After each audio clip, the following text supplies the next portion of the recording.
Hello বন্ধুরা, good morning. সকাল সকাল আমি বেরিয়ে পড়েছি আজকে মনে একরাশ আনন্দ নিয়ে। কোথায় বলো তো? আজ আমি যাচ্ছি একটা পিকনিকে আমাদের পাড়ার ক্লাব থেকে, রায়পুর ক্লাব। তো এখানে বেশিরভাগ মহিলারাই এবার যাচ্ছে পিকনিকে, আর আমিও যাচ্ছি। যাই হোক, আমরা রওনা দিয়ে দিয়েছি। পাঁচটা বাস একসাথে রওনা দিয়েছি। তো আমরা যাচ্ছি টাকির দিকে। সকালবেলা উঠেই একটু তাড়াতাড়ি করে স্নান করে সেজে টেজে নিয়েছি। তারপর চলে এসেছি পিকনিকের উদ্দেশ্যে। আজ আমরা যাচ্ছি টাকিতে। টাকিতে এর আগেও আমি দুবার গেছি, তবে আজকের যাওয়াটার মধ্যে একটা আলাদা আনন্দ রয়েছে। কারণ যখন আমি আগে গেছি তখন আমি আর আমার হাজব্যান্ড। আরেকবার গেছিলাম আমার হাজব্যান্ডের বন্ধুদের গ্রুপের সাথে, সব হাজব্যান্ড ওয়াইফরা মিলে। তবে আজ যাচ্ছি পাড়ার সব মেয়েরা মিলে। কয়েকজন আঙ্কেল বা দাদাও রয়েছে, কিন্তু বেশিরভাগ মেয়েরাই আমরা যাচ্ছি। তো খুব মজা করব ঠিক করেই নিয়েছি যাওয়ার আগে। সবার মুখ দেখে বুঝতেই পারছো সবাই একদম তৈরি, শুধু নেমে পড়ে মজা করতে হবে। বাসে ওঠার সঙ্গে সঙ্গেই আমাদের ক্লাবের তরফ থেকে প্রথমেই আমাদের দিয়ে দিয়েছিল একটা করে বিসলারি ওয়াটার, একটা করে কেক আর একটা করে কলা।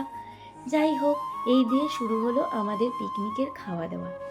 তারপর এই যে এসে গেছি আমরা যে রিসর্টটাতে উঠেছিলাম সেই রিসর্টটা ভীষণই সুন্দর। দুটো রুম নেওয়া হয়েছিল রেস্ট রুম হিসেবে। আর খাওয়া দাওয়ার কথা কি বলবো, আর একদম ইচ্ছামতি নদীর পাশেই ছিল আমাদের রিসর্টটা। তোমরা দেখতেই পাচ্ছ কত সুন্দর তার ইনফ্রাস্ট্রাকচার, ভীষণই পরিষ্কার পরিচ্ছন্ন। আমার তো ভীষণ ভালো লেগেছে। রিসর্টের নামটা তোমাদের আমি পরের ব্লগে বলে দেবো।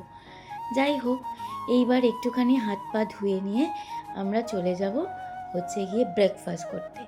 ব্রেকফাস্টে কী কী ছিল জানো? গরম গরম কড়াইশুঁটির কচুরি, সঙ্গে কাশ্মীরি আলুর দম, আর তার সাথে ছিল জিভ থেকে জল পড়া একদম ছোলার ডাল। তার সাথে ছিল রমরমিয়া নলেন গুড়ের রসগোল্লা। এই সব মিলিয়ে একেবারে পেট পুরে সকালের আহার করে এক গ্লাস গরম গরম কফি খেয়ে বেরিয়ে পড়েছি সাইট সিন দেখতে। টোটো নিয়ে নিয়েছি। টোটোতে সবাই মিলে উঠে, অনেকগুলো টোটো একসাথে রওনা দিয়েছে। আমাদের টোটোতে আমরা 4-5 জন ছিলাম। সবাই মিলে চলে এসেছি মিনি সুন্দরবন দেখতে। মিনি সুন্দরবন জায়গাটা ভীষণই সুন্দর। তার আগে কয়েকটা শুটিং স্পট দেখে নিচ্ছি। এটা হলো একটা শুটিং স্পট, তোমরাও দেখো, তোমাদেরকেও দেখাতে চাই। আর তার ফাঁকে ফাঁকে তুলে নিয়েছি কিছু ছবি। ছবিগুলোই তো স্মৃতি হয়ে থাকে বলো। এগুলোই পরের বছর আসা অবধি মনের কোণে থাকবে, বারবার করে দেখব, আর কত মজা হবে, তাই না? যাই হোক, আমরা যাচ্ছি এবার মিনি সুন্দরবনের উদ্দেশ্যে। আচ্ছা, মনে হচ্ছে এসে গেছি প্রায় কাছাকাছি। হ্যাঁ, এসে গেছি। এবার সবাই নামবো।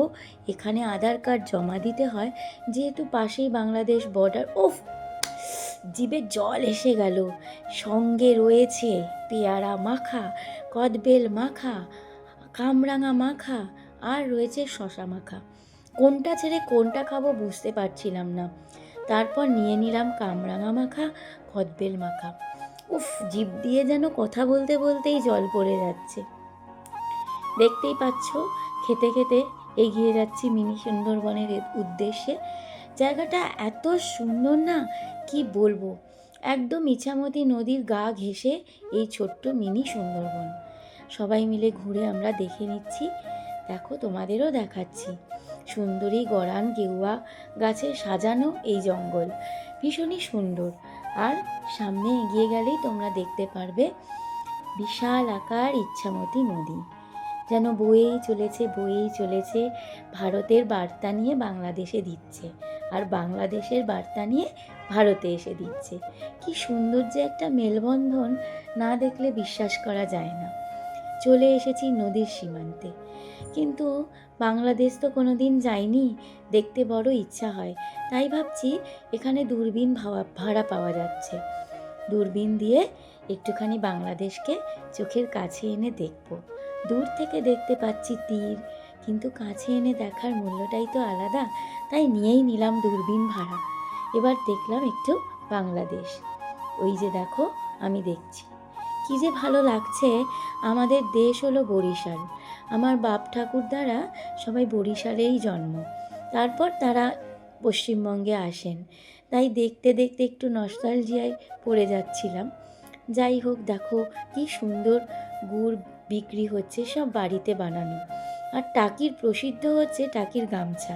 সবাই তো লুটপাট করে গামছা কিনেছে, আমি এবার কিনিনি। গতবার যখন গেছিলাম তখন দুটো গামছা এনেছিলাম। ডাব রয়েছে, তবে বেলা হয়ে গেছে তো আর ডাব খাবো না।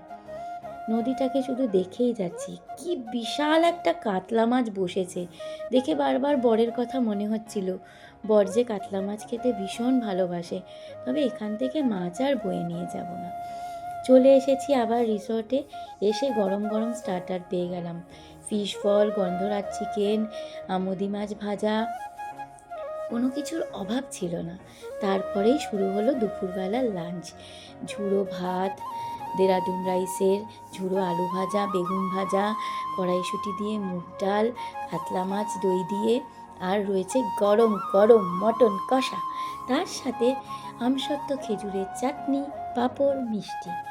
এই সব খেয়ে দিয়ে একটু গড়িয়ে নিয়েছি রিসর্টের রুমগুলোতে। দেখতে দেখতে সন্ধে নেমে এসেছে, আমাদেরও ফেরার সময় হয়ে এসেছে।